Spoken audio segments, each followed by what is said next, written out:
segundo o propósito dele para a sua vida. Vamos abrir nossas Bíblias, meus amados, na carta de Paulo aos Romanos, no capítulo 3. Nós estamos falando sobre os 5 solas. Tem jeito de colocar aí os 5, Daniel? Nós cumprimentamos também os irmãos que estão nos acompanhando pelas redes sociais e juntos estaremos ouvindo a palavra do Senhor hoje. Já falamos sobre somente a Escritura, somente Cristo, somente a graça. E hoje falaremos sobre esse tema, somente a fé, os 5 solas. E domingo que vem, se Deus permitir, encerraremos com somente a Deus glória. Então, carta de Paulo aos Romanos, capítulo 3, versículos 23 a 30. 23 a 30. Pois todos pecaram e carecem da glória de Deus, sendo justificados gratuitamente por sua graça, mediante a redenção que há em Cristo Jesus, a quem Deus apresentou como propiciação no seu sangue, mediante a fé. Deus fez isso para manifestar a sua justiça, por ter ele, na sua tolerância, deixado impunes os pecados anteriormente cometidos, tendo em vista a manifestação da sua justiça no tempo presente, a fim de que o próprio Deus seja justo e o justificador daquele que tem fé em Jesus. Onde fica, então, o orgulho? Foi totalmente excluído. Por meio de que lei? A lei das obras? Não. Pelo contrário, por meio da lei da fé. Concluímos, pois, que o ser humano é justificado pela fé, independentemente das obras da lei. Ou seria Deus apenas Deus dos judeus? Será que não é também Deus dos gentios? Sim, também dos gentios, visto que Deus é um só, o qual justificará o circunciso a partir da fé e o incircunciso por meio da fé. Que Deus abençoe a sua santa, rica e bendita palavra, em nome de Jesus. Somente a fé é mais um dos pilares fundamentais da teologia reformada, como temos falado de todos esses pilares aqui. Os reformadores, eles se levantaram de uma maneira vigorosa contra a doutrina da salvação pelas obras, pelos méritos, pela colaboração com Deus por parte do homem na sua própria salvação. Para nós, meus amados irmãos, a fé é o único instrumento dado por Deus para nos apossarmos da salvação que Ele nos concede gratuitamente por meio do seu Filho Jesus Cristo. Mas a doutrina da fé, ela também teve que ser sustentada contra o formalismo religioso e contra a secularização da própria fé. Se fizermos um estudo sério da história da igreja, nós vamos perceber os desvios doutrinários cometidos pelos líderes religiosos, principalmente no período medieval. Vários temas poderiam ser abordados em relação a esses desvios doutrinários, mas o ponto-chave que foi o causador do romper da reforma protestante tem a ver com a forma como nós nos apropriamos da salvação. Nós vimos aqui no sermão passado que, segundo a doutrina que era ensinada, que era pregada pela Igreja Católica na Idade Média, é que a pessoa ela poderia se apropriar da salvação por meio das indulgências, comprando as indulgências.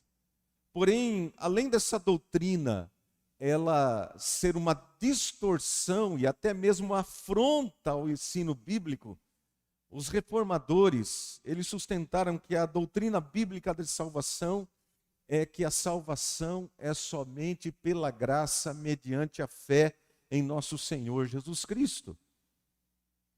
Havia, porém, uma forte doutrina romana que afirmava que a salvação era obtida pelo merecimento. Merecimento. Na medida que a pessoa ia acumulando méritos diante de Deus, a sua salvação ia ficando mais próxima. E mesmo que ela não tivesse mérito suficiente para obter a salvação, esse mérito ele seria levado em conta para abreviar a passagem desta pessoa pelo purgatório. Outra doutrina, outro ensinamento antibíblico também. E o modo como esse merecimento aumentava era através da prática das boas obras. E entre as boas obras estavam ações caridosas e também a piedade religiosa. Então a doutrina reformada, ela não descarta a realidade e a importância da caridade na vida cristã. A questão de socorrermos o necessitado. Porque a própria palavra vai dizer em Tiago, capítulo 1, versículo 27, que a religião pura e sem mácula diante de nosso Deus é o quê? Visitar os órfãos e as viúvas nas suas tribulações e a si mesmo guardar-se incontaminado do pecado. Nós não descartamos, então, as práticas de caridade em favor dos necessitados. Pelo contrário, nós as ensinamos. No entanto, no que se refere à posse da salvação, rejeitamos a associação da caridade à fé como fundamento da salvação. Aí sim nós rejeitamos. O mesmo nós falamos em relação à piedade religiosa.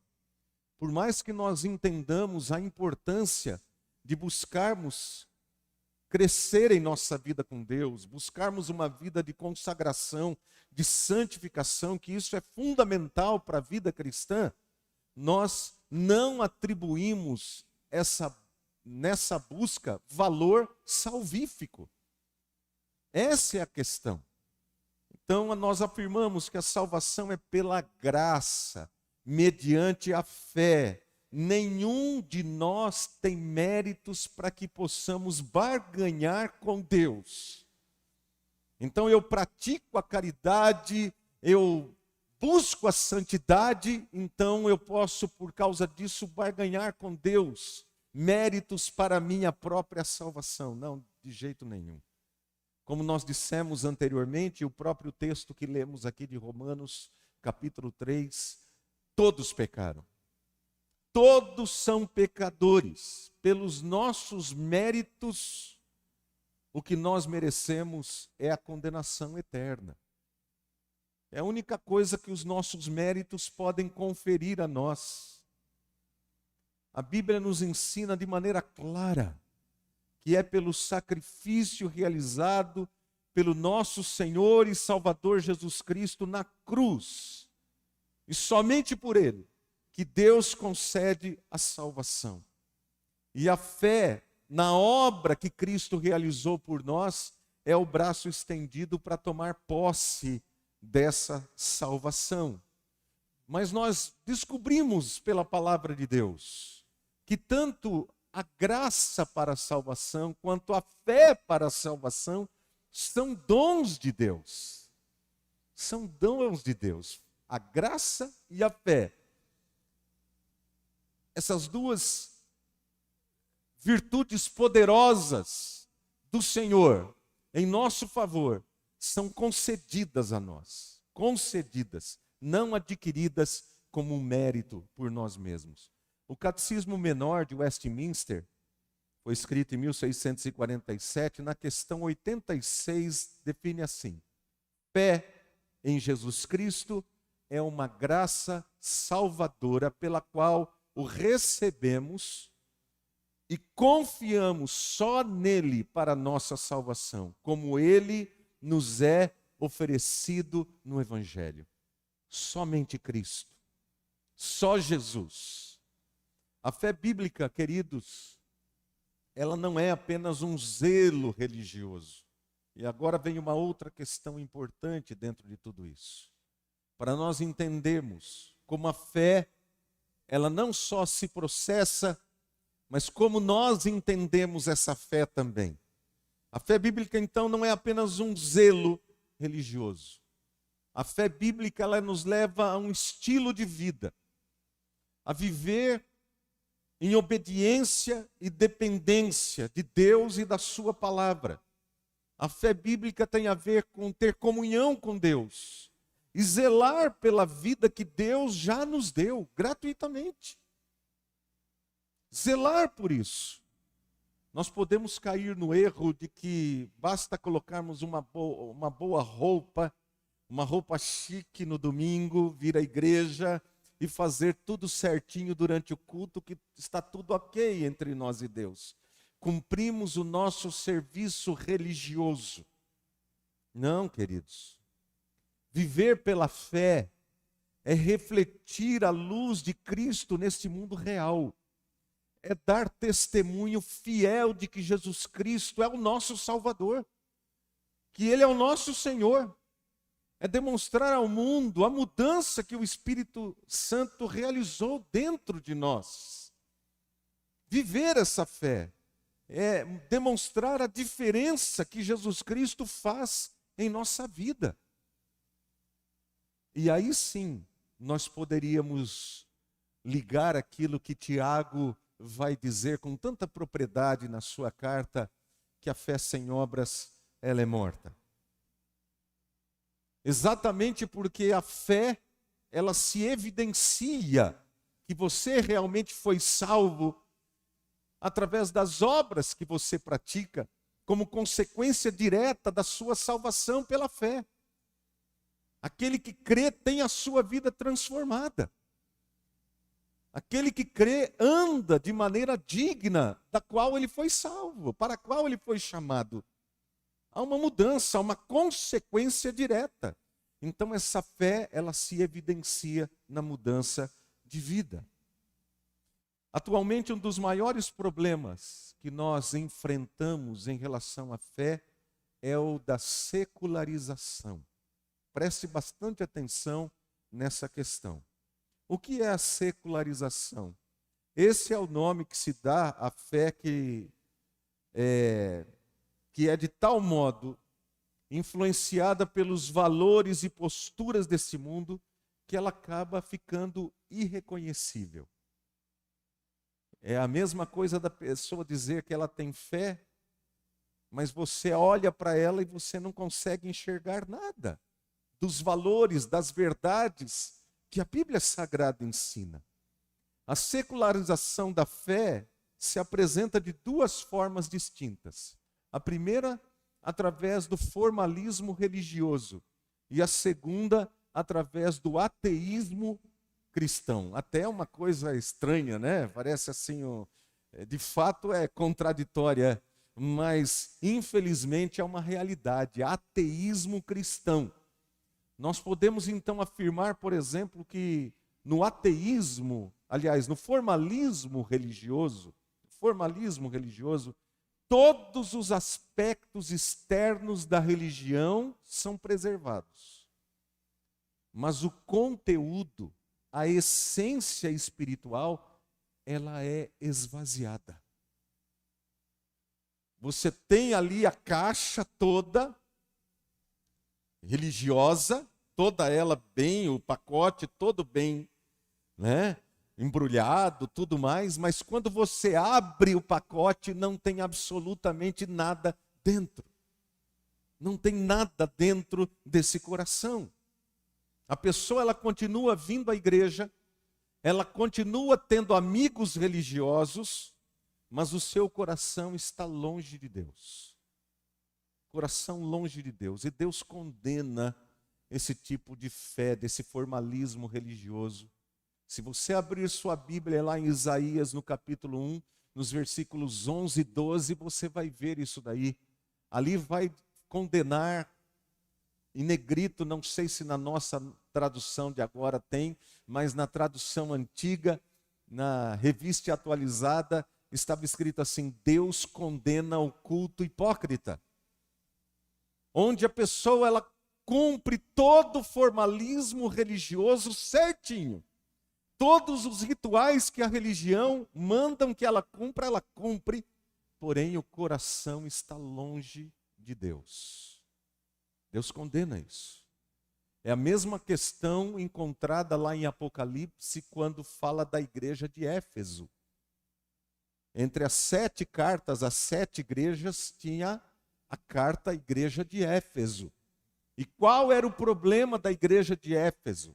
Era uma igreja ritualística, era uma igreja zelosa doutrinariamente, era uma igreja com toda a forma de uma igreja, porém, qual é a palavra de condenação do Senhor para aquela igreja formal, daquela fé formal, aquele culto formal?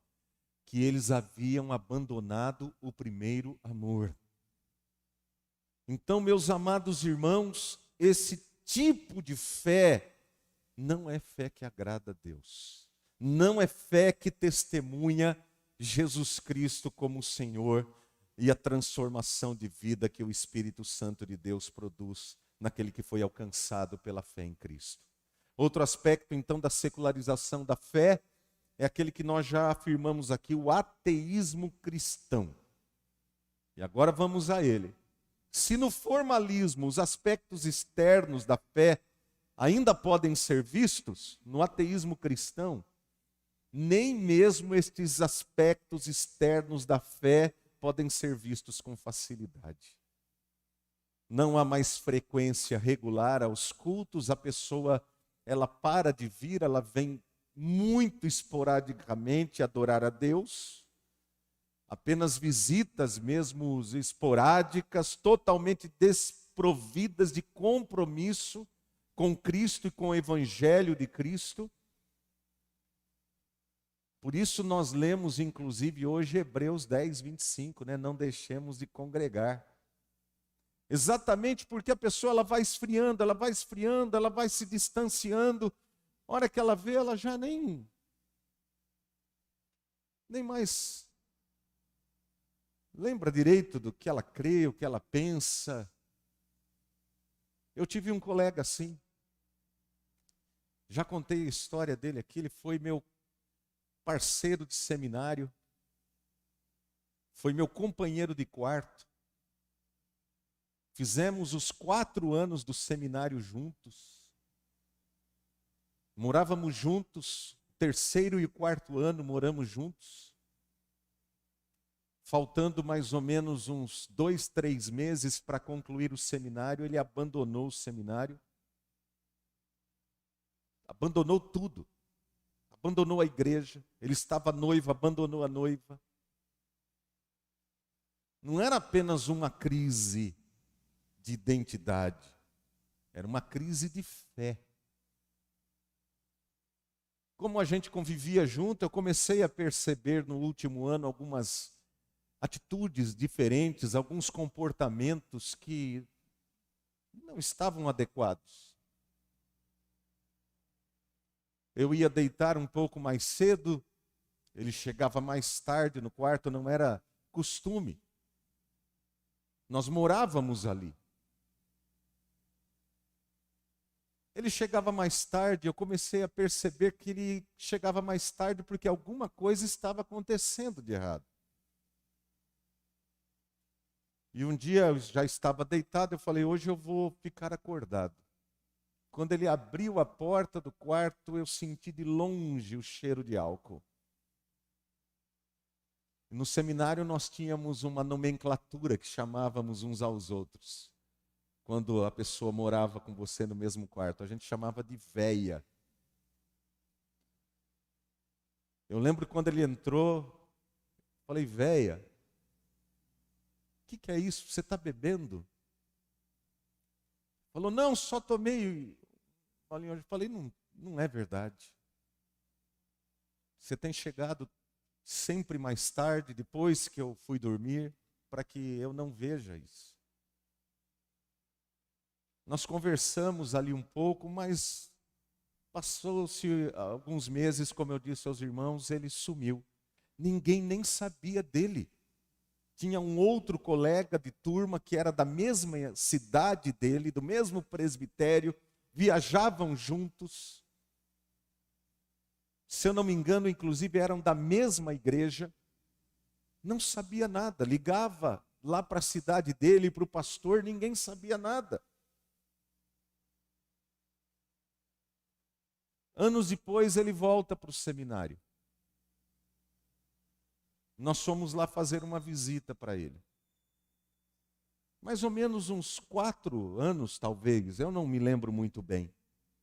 Nós fomos fazer uma visita para ele, eu e mais 2 ou 3 colegas, fomos lá no seminário para vê-lo. Quando nós chegamos lá, ele contou toda a história de tudo que aconteceu, não dá para detalhar aqui agora. Ele falou, um dia eu estava em São Paulo, morando com meu pai, que os pais eram separados. Fui trabalhar com meu pai, morar com meu pai. À noite eu estava no meu quarto e uma coisa me pegou pela garganta como se estivesse querendo me matar. E eu tentei orar, eu não lembrava nem do Pai Nosso.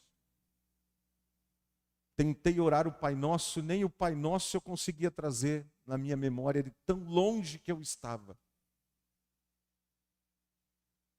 Queridos, é quando acontece esse tipo de coisa. A pessoa não percebe que a cultura, o estilo de vida, todo o comportamento já a levou para longe do Senhor, ela está longe de Deus, mas ela vai de vez em quando à igreja. Então está tudo ok. De vez em quando ela se lembra de alguma coisa e ela acha que está tudo ok. Mas o comportamento social em nada difere do comportamento de uma pessoa não regenerada. A Bíblia se transformou em um amuleto que é cuidadosamente guardada no fundo de uma gaveta, onde só é lembrada que ela existe nos momentos de crise, e quando o momento de crise vem, a pessoa vai lá, procura, tira a Bíblia, abraça, beija a sua Bíblia, de modo supersticioso, derrama lágrimas até. Mas ela não percebeu que a fé que ela tem é uma fé morta. Uma fé morta. Concluindo, meus amados irmãos, secularização da fé, formalismo religioso, salvação pelas obras, nada disso pertence à natureza da fé salvadora e da vida cristã. A teologia reformada, com sua ênfase na doutrina da fé, convida a Igreja de Cristo a olhar para além das circunstâncias religiosas e a viver uma vida de comunhão com o Senhor Jesus Cristo. Mesmo com todas as lutas que cada um de nós venha passar em nossa vida, e nós passamos. Mas buscar viver uma vida de fé, de compromisso com o Senhor Jesus Cristo. Isso é viver pela fé, em doce e estreita comunhão com o Senhor. Uma comunhão que produz frutos, uma comunhão que produz vida eterna, uma comunhão que produz vida abundante para a glória de Deus aqui, começando aqui. Não só quando nós nos achegarmos à glória do Senhor Jesus Cristo, mas aqui. É a fé que dá frutos, que produz fruto, porque está ligada à videira verdadeira. É essa fé que vence o mundo. É a fé colocada em Jesus Cristo e somente em Cristo, e em comunhão com Cristo, com a sua palavra e com a sua igreja. Quando alguém começar a dizer para você, negócio de igreja, não, hoje em dia não precisa mais disso, pode ter certeza que há alguma coisa muito errada que está acontecendo. Queridos, a igreja sempre passou por lutas. A igreja sempre passou por muitas lutas. Alguns períodos de avivamento, de despertamento. Mas os crentes, eles sempre enfrentaram essas lutas e permaneceram na fé e na igreja do Senhor. Se não permaneceram, é porque foram mandados embora dela, expulsos dela, mas nunca abandonaram por si próprios a igreja do Senhor. Nesse tempo de pandemia, eu estava lendo alguns livros de períodos diferentes da história. Mas não é de um período de 10 ou 20 anos, de períodos de mais de 100 anos, 200 anos. Você pega Reforma Protestante, depois você pega um outro movimento que vem lá na frente, mais de 200 anos depois. Você pega outro que vem mais 100 a 200 anos depois, e todos os escritores, sem descartar nenhum, vão dizer que em sua época a igreja estava atravessando uma grande dificuldade. A igreja estava atravessando uma grande dificuldade. Eu peguei um clássico da literatura evangélica, chamado Vida Piedosa, que foi um dos grandes clássicos lidos pelos grandes cristãos do passado e influenciaram suas vidas, como John Bunyan, por exemplo, escritor de O Peregrino, segunda obra mais lida no mundo depois da Bíblia. E este homem, falando sobre vida piedosa, um homem de Deus, um homem que levava a palavra do Senhor a sério, ele fala das dificuldades da sua época, que as pessoas haviam se afastado do Senhor. Você pega um outro livro da época do pietismo na Alemanha, chamado Pia Desidéria, onde o escritor ele fala que a igreja na Alemanha estava se afastando do Senhor e precisava de um despertar. Assim é na história, queridos. A igreja sempre vai atravessar momentos de dificuldade e de lutas. Mas os verdadeiros crentes continuarão buscando o Senhor, não abandonarão o Senhor. Colocarão a sua fé no Senhor, até que o Senhor revigore de novo a sua igreja. Falamos no domingo passado sobre Abacuque, onde o Senhor pela primeira vez diz: o justo viverá pela sua fé a este servo do Senhor. Vimos a situação que Israel atravessava em seus dias. Mas aquele homem de Deus escreve no final do seu livro aquele poema maravilhoso. Ainda que a figueira não floresça, ainda que o produto da oliveira minta, ainda que não haja gados nos currais, todavia eu me alegrarei no Senhor. Nós não podemos justificar a nossa falta de fé nos problemas da igreja. Porque a fé, ela está alicerçada não na igreja. A fé está alicerçada na obra de nosso Senhor e Salvador Jesus Cristo. A igreja não é a igreja que salva, a igreja é a comunhão dos salvos, mas quem salva é Cristo.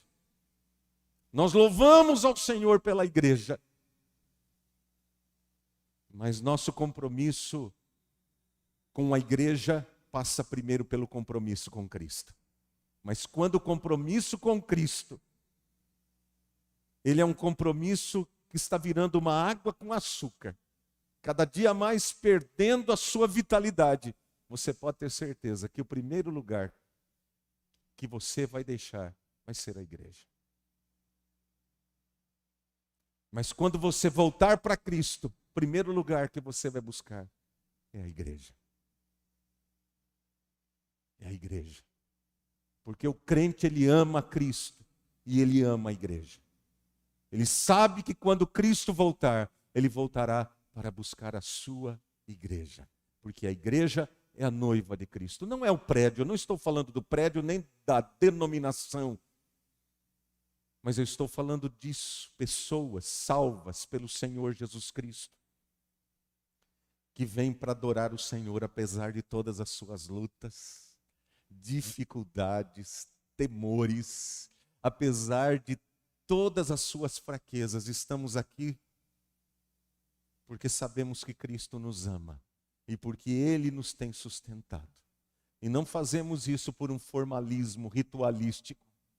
Não fazemos.